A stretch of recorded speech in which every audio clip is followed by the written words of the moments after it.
C'est la suite de mon projet Rover. Comme on peut voir, la partie mécanique de la roue a pas mal progressé. On voit ici, difficilement, mais on voit. Donc, je vais juste enlever les canevas. On voit que la mécanique est faite pour être dupliquée. Donc, à partir d'ici, toute cette partie-là, tout à gauche va être dupliquée à droite. Donc, la partie centrale qui est là, c'est un servomoteur. J'ai importé un servomoteur.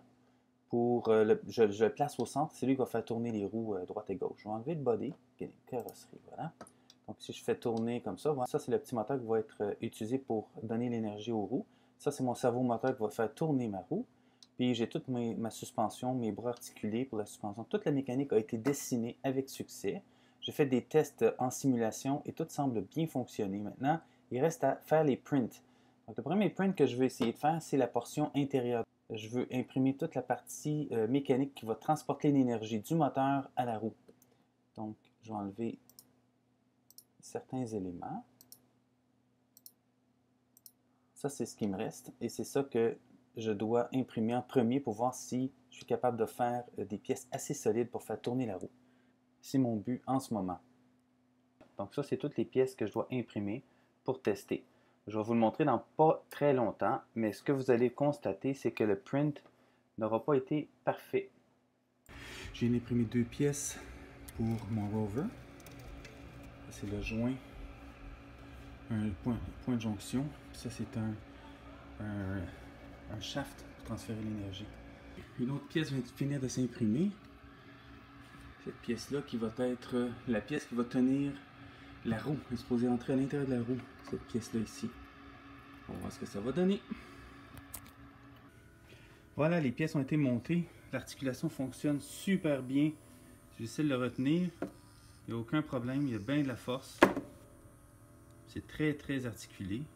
Fait que je sais maintenant que mécaniquement, ça va être parfait. Ok, ça c'est la version complétée de toutes mes pièces. Tout est en fonction, tout roule bien. Je sens qu'il y a assez de force. J'ai beau essayer de le retenir. Le moteur veut lever sur l'établi. Je vois qu'il y a assez de force. Ça semble pas fragile du tout. Je suis bien content. C'est très bien articulé. Je peux même l'éloigner, le rapprocher si je veux, tel que c'était prévu.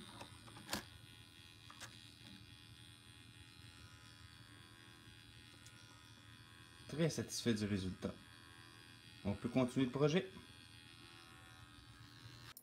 En fait, cette partie-là ici, celle qui est en jaune, elle n'a pas très bien sorti. Fait que je vais réessayer une deuxième façon de l'imprimer. Je l'ai imprimé vertical avec la partie ici vers le bas. Mais je vais essayer dans l'autre sens, cette partie-là vers le bas plutôt. Ça va peut-être donner un meilleur résultat de print. Sinon, tout le reste a bien sorti quand même, assez bien. Cette partie-là ici, le genre de plus qui rentre à l'intérieur de lui, lui aussi n'a pas très bien sorti, un petit peu croche, mais ça n'empêche pas la pièce de mécaniquement bien fonctionner. Je vais vous montrer ça. Ça, c'est ma pièce. Comme on peut le voir, l'impression n'a pas été fantastique. Donc, cette partie-là est très rugueuse. C'est supposé être un hexagone parfait, mais c'est assez rugueux. Ça risque d'être difficile à insérer dans la roue. Ça, c'est un autre test que j'ai fait, mais imprimé dans l'autre direction. C'est pas la pièce finale, c'est juste un petit bout. Et on voit que le print est vraiment parfait. Celui-là, il est réussi parce qu'il est imprimé dans l'autre direction. Et c'est ça qui est supposé s'insérer dans la roue. Ça, c'est une roue prototype, là. Cette pièce-là n'entrera pas à l'intérieur parce que j'ai redessiné le trou dans la pièce finale pour être un peu plus gros. Puis ça, c'est supposé rentrer à l'intérieur. Je veux plus de matériaux pour tenir ma roue. Ça, c'est une version antérieure, donc un petit peu plus petite. Puis, comme on peut voir, ça rentre bien à l'intérieur. Donc, une fois que ça va être entré à l'intérieur, cette partie-là va être ici. Et c'est ça qui va en transférer la force à ma roue. Ça va être comme ça.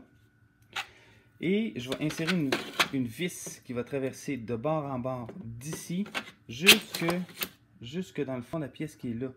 Donc ça va tout traverser au complet. Pourquoi? Parce que cette pièce-là n'a pas une grande rigidité structurelle. La roue va être appuyée dessus, puis je ne veux pas que ça casse en cours de route. Fait en insérant une vis tout au long, vissée dans le plastique, ça devrait te donner une bonne rigidité structurelle. Puis, tant qu'à parler de rigidité structurelle, je m'aperçois que la pièce, la façon qu'elle a été dessinée, il n'y a pas énormément de plastique à cet endroit-là. Donc, j'ai peur que ça casse si jamais ça force un peu. Fait que je vais redessiner cette partie-là peut-être un peu moins ronde. Ça ne donne rien d'être rond, là. Je vais la redessiner un petit peu plus carrée. Puis, ça va peut-être aider aussi pour le print. Donc, on va voir ce que ça va donner. Le projet avance bien. J'ai fait un rendu des pièces que j'ai imprimées pour voir ce que ça donnerait en version idéale.